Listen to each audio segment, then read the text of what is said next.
ಸ್ನೇಹಿತರೆ ಎಲ್ಲರಿಗೂ ನಮಸ್ಕಾರ. ಚಾಲೆಂಜಿಂಗ್ ಸ್ಟಾರ್ ದರ್ಶನ್ ಸರ್ ಅವರ ಒಂದು ಇತ್ತೀಚೆಗೆ ಫಿಲಂ ಬಂತಲ್ಲ, ದ ಡೆವಿಲ್ ಕನ್ನಡ ಫಿಲಮ್. ಆ ಫಿಲಮ್ದು ಒಂದು ಸ್ವಲ್ಪ ಯಾಕೋ ಕಾಂಟ್ರವರ್ಸಿ ಇದ್ದಂಗೆ ಕಾಣಿಸ್ತಾ ಇದೆ ಕಲೆಕ್ಷನ್ ವಿಚಾರದಲ್ಲಿ. ಇನ್ನೂ ಕೆಲವೊಂದು ಮಾಧ್ಯಮದಲ್ಲಿ ಬರ್ತಾ ಇದೆ, ಕೆಲವೊಂದು ಇನ್ಸ್ಟಾಗ್ರಾಮ್ ಅಲ್ಲಿ ನೋಡ್ತಾ ಇದೆ, ಕೆಲವೊಂದು ಯೂಟ್ಯೂಬ್ ಅಲ್ಲಿ ನೋಡ್ತಾ ಇದೆ, ಕೆಲವೊಂದು ಫೇಸ್ಬುಕ್ ನಲ್ಲಿ ನೋಡ್ತಾ ಇದೆ. ಓಡ್ತಾ ಇರೋ ಟಾಪಿಕ್ ಏನಂತಂದ್ರೆ, ಓ ಡೆವಿಲ್ ಅಟ್ಟಾರ್ ಫ್ಲಾಪ್ ಆಯ್ತು, ಡೆವಿಲ್ ಕಲೆಕ್ಷನ್ ಮಾಡಿಲ್ಲ, ಡೆವಿಲ್ ಓಡಲ್ಲ, ಡೆವಿಲ್ 10 ಕೋಟಿ ಆಗಿದೆ, ಡೆವಿಲ್ 50 ಕೋಟಿ ಆಗಿದೆ, ಡೆವಿಲ್ 100 ಕೋಟಿ ಆಗಿದೆ, ಡೆವಿಲ್ 2 ಕೋಟಿ ಆಗಿದೆ. ಇಂಥ ಸುದ್ದಿಗಳು ಯಾವ ರೇಂಜ್ ಓಡ್ತಾ ಇದೆ ಅಂತ ಕೇಳಿದ್ರೆ, ಇದ್ರಲ್ಲಿ ಒಂದು ಅರ್ಥ ಆಗ್ತಿದೆ ಏನಂತ ಕೇಳಿದ್ರೆ, ದರ್ಶನ್ ಸರ್ ಅವರ ಒಂದು ಹೆಸರು ತುಂಬಾ ಚೆನ್ನಾಗಿ ಬಳಸ್ಕೊಳ್ತಾ ಇದ್ದಾರೆ ನ್ಯಾಷನಲ್ ಮೀಡಿಯಾಗಳು ಅಂತ ಹೇಳ್ತಾ ಇದ್ದಾರೆ. ಬಟ್ ಅದು ನಿಜಾನೇ. ಅವ್ರು ಎಷ್ಟು ಕಲೆಕ್ಷನ್ ಆಗಿದೆ ಅವ್ರಿಗೆ ಮಾತ್ರ ಗೊತ್ತಿರುತ್ತೆ. ಏನ್ ಡಿಸ್ಟ್ರಿಬ್ಯೂಟರ್ಸ್, ಇವ್ರು ಪ್ರೊಡ್ಯೂಸರ್ಸ್, ಡೈರೆಕ್ಷನ್ ಡಿಪಾರ್ಟ್ಮೆಂಟ್ ಅವ್ರು ಏನಿರ್ತಾರಲ್ಲ, ಅವ್ರಿಗೆ ಮಾತ್ರ ಗೊತ್ತಿದೆ ಇದು ಎಷ್ಟು ಕಲೆಕ್ಷನ್ ಆಗಿದೆ. ಈ ಗಾಳಿ ಸುದ್ದಿ ನೋಡ್ತಾ ಇದೆಯಲ್ಲ, ಇದನ್ನೆಲ್ಲ ಪಕ್ಕಕ್ಕಿಟ್ಟು ದರ್ಶನ್ ಸರ್ ಅವರ ಅಭಿಮಾನಿಗಳು ಯಾವುದಕ್ಕೂ ತಲೆ ಕೆಡ್ಸ್ಕೋಬೇಡಿ ಅಂತ ಹೇಳ್ತೀನಿ ನಾನು.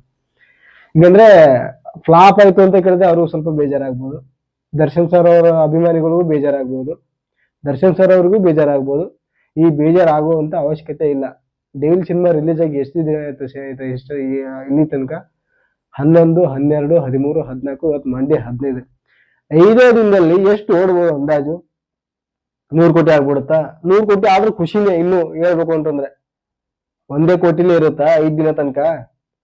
ಆನ್ಲೈನ್ ಬುಕ್ಕಿಂಗ್ 3 ರಿಂದ 4 ಕೋಟಿ ಸೋಲ್ಡ್ ಔಟ್ ಆಗಿದೆ ಎಂಟೈರ್ ಕರ್ನಾಟಕದಲ್ಲಿ. ಬುಕ್ ಮೈ ಶಿವನಲ್ಲಿ ಎಂಟೈರ್ ಕರ್ನಾಟಕದಲ್ಲಿ 4 ಕೋಟಿ, 3.5 ರಿಂದ 4 ಕೋಟಿ online sold out. First, second, third night ಕೂಡ. ಸರ್ವೆ ಪ್ರಕಾರ ಬರ್ತಿರೋ ಅಪ್ಡೇಟ್ ಪ್ರಕಾರ ಎಷ್ಟಾಗಿದೆ ಅಂತ ಎಕ್ಸಾಕ್ಟ್ ಕಲೆಕ್ಷನ್ ಕೇಳಿದ್ರೆ 25 ಕ್ರೋರ್ಸ್ ಅಂತ ಅಪ್ಡೇಟ್ ಇದೆ. ಯಾರು ಹೆದರ್ಕೊಳ್ಳೋಂತ ಅವಶ್ಯಕತೆ ಇಲ್ಲ. ಎಸ್ಪೆಷಲಿ ದರ್ಶನ್ ಸರ್ ಅವರ ಅಭಿಮಾನಿಗಳು ನೋಡ್ತಾ ಇರ್ಬೋದು. ನೀವು ದರ್ಶನ್ ಸರ್ ಅವರ ಅಭಿಮಾನಿಗಳು ನಿಮ್ಮ ಅಭಿಪ್ರಾಯ ಏನು ಅಂತ ಕಮೆಂಟ್ ಸೆಕ್ಷನ್ ಅಲ್ಲಿ ತಿಳಿಸಿ ನನಗೆ. ಅವು ಹೆದರ್ಕೊಳ್ಳೋ ಅವಶ್ಯಕತೆ ಇಲ್ಲ ಅಂತ ಹೇಳ್ತೀನಿ ನಾನು.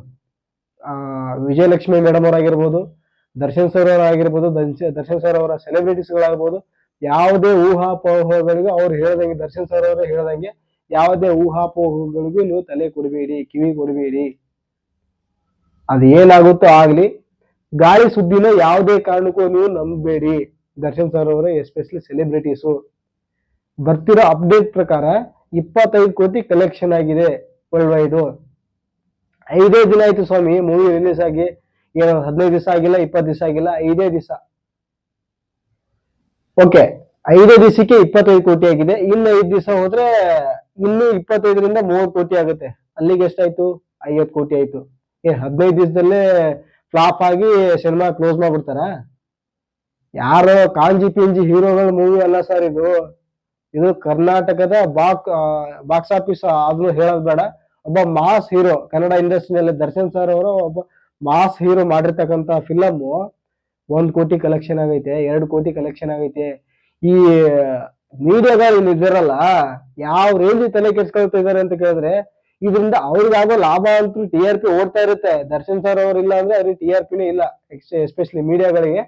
ಬಟ್ ಇನ್ನೊಂದು ಏನಂದ್ರೆ, ಯಾವ ರೇಂಜ್ ಪೈಪೋಟಿ ಮಾಡ್ತಾ ಇದಾರೆ ಅಂತ ಕೇಳಿದ್ರೆ ದರ್ಶನ್ ಸರ್ ಅವ್ರ ಬಗ್ಗೆ, ಪಾಸಿಟಿವ್ ಇದ್ರು ನೆಗೆಟಿವ್ ಆಗ್ತಾ ಇದಾರೆ ಅವರು. ನೋಡ್ತಾ ಇದೀನಿ ನಾನು, ಲೈವ್ ಅಲ್ಲೆಲ್ಲ ನೋಡ್ತಾ ಇದ್ದೀನಿ, ಯೂಟ್ಯೂಬ್ ಅಲ್ಲಿ ನೋಡ್ತಾ ಇದ್ದೀನಿ, ಎಲ್ಲಾ ಚಾನಲ್ಸ್ ಅಲ್ಲಿ ನೋಡ್ತಾ ಇದ್ದೀನಿ. ಯಾಕೆ ಸ್ವಾಮಿ ಇಷ್ಟೊಂದು ದ್ವೇಷ ಏನಕ್ಕೆ ನಿಮ್ ದರ್ಶನ್ ಸರ್ ಕಂಡ್ರೆ ಹೇಳ್ರಿ?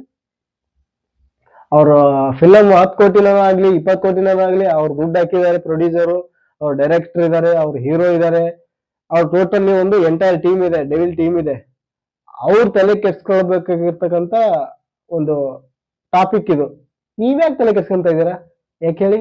ನೀವು ದರ್ಶನ್ ಸರ್ ಅವ್ರ ಹೆಸರು ಕೇಳಿದ್ರೆ ನಿಮ್ಗೆ TRP ಓಡುತ್ತಲ್ಲ. ನಿಮ್ಗೆ TRP ಓಡಿದ್ರೆ ಎಷ್ಟು ನೆಗೆಟಿವ್ ಹೇಳ್ತೀರಲ್ಲ ಅಷ್ಟೇನೆ ಪಾಸಿಟಿವ್ ಹೇಳ್ಬೇಕು ನೀವು. ದರ್ಶನ್ ಸರ್ ಅವರು ಜೈಲಲ್ಲಿ ಇದ್ದಾರೆ ಸದ್ಯಕ್ಕೆ. ಓ ದರ್ಶನ್ಗೆ ಜೈಲಲ್ಲಿ ಒಂಥರ ಏನೋ ಜೈಲಲ್ಲಿ ಇರಕ್ ಆಗ್ತಾ ಇಲ್ಲ, ನನಗೆ ಒಂಥರ ಏನೋ ಕಿರುಕುಳ ಆಗ್ತಾ ಇದೆ. ಇನ್ನೊಂದು ಸುದ್ದಿನೂ ಬಂತು, ಅವರ ಇರ್ತಕ್ಕಂಥ ಒಂದು ಬ್ಯಾರಕ್ ನಲ್ಲಿ ಅವರ ಸಹ ಕೈದಿಗಳ ಜೊತೆ ಗಲಾಟೆ ಮಾಡ್ತಾ ಇದ್ದಾರೆ, ಹೊಡೆದಿದ್ದಾರೆ, ಚಿತ್ರ ಹಿಂಸೆ ಕೊಟ್ಟಿದ್ದಾರೆ. ಹೋಯ್ ಲೈವ್ ನೋಡ್ಕೊಂಡ್ ಬಂದ್ರೆ ನೀವು? ನಿಮ್ಮ ಮೀಡಿಯಾ ಏನಕ್ಕೆ ಅಂತ ಹೇಳಿದ್ರೆ ಅಂತ ಕೇಳಿದ್ರೆ ದರ್ಶನ್ ಸರ್ ಅವರು ಇದೇ ಕಾರಣಕ್ಕೆ ನೀವು ಹೇಳಿದ್ದು ನಿಮ್ಗೆ ದರ್ಶನ್ ಸರ್ ಅವ್ರು ಹೇಳಿದ್ ತಪ್ಪಿಲ್ಲ ಇದರಲ್ಲಿ. ನಾನ್ ದರ್ಶನ್ ಸರ್ ಟಾಪಿಕ್ ಒಂದೇ ಮಾತಾಡ್ತಾ ಇಲ್ಲ. ಕರ್ನಾಟಕದಲ್ಲಿ ಯಾವ ದೇಶ ತಗೊಳ್ರಿ ಸ್ವಾಮಿ, ಎಷ್ಟೊಂದು ಘಟನೆಗಳಾಗ್ತವೆ.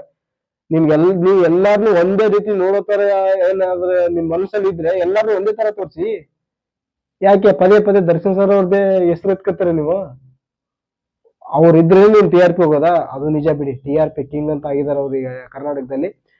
ದರ್ಶನ್ ಸರ್ ಬರೀ ಹೊರಗಡೆ ಬಂದ್ರೆ ಸಾಕು, ಅಷ್ಟು ಲಕ್ಷ ಜನ ಸೇರ್ಬಿಟ್ರು, ಇಷ್ಟು ಲಕ್ಷ ಜನ ಸೇರ್ತಾರೆ. ಅದು ಯಾರಿಗೂ ಗೊತ್ತಿಲ್ಲದೆ ಇರೋದಿಲ್ಲ, ಗೊತ್ತಿರೋ ಮ್ಯಾಟ್ರೆ.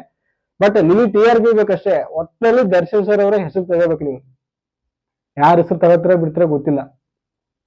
ನೀವು ಪಾಲಿಟಿಕ್ಸ್ ಹೆಸರು ತಗೊಳಲ್ಲ, ನೀವು ಜನಸಾಮಾನ್ಯರು ಏನು ಒಂದು ಡೈಲಿ ಒಂದು ಇದು ಇರುತ್ತಲ್ಲ, ಜನಸಾಮಾನ್ಯರ ಹೆಸರು ತಗೊಳಲ್ಲ. ನೀವು ಮಾತಿತ್ರ ಸಾಕು ದರ್ಶನ್ ಸರ್ ಹೆಸರು ಬೇಕು ನಿಮ್ಗೆ. ಏನ್ ಅವ್ರೊಬ್ರೇ ಇರೋದ ಕರ್ನಾಟಕದಲ್ಲಿ? ಏನ್ ಅವ್ರೊಬ್ರದ್ದೇನ ಈ ತರ ಅವ್ರ ಲೈಫಲ್ಲಿ ಈ ತರ ಏರ್ಪೇರ್ ಆಗಿರೋದು? ಬೇರೆ ಯಾರು ಇಲ್ವೇ ಇಲ್ವಾ?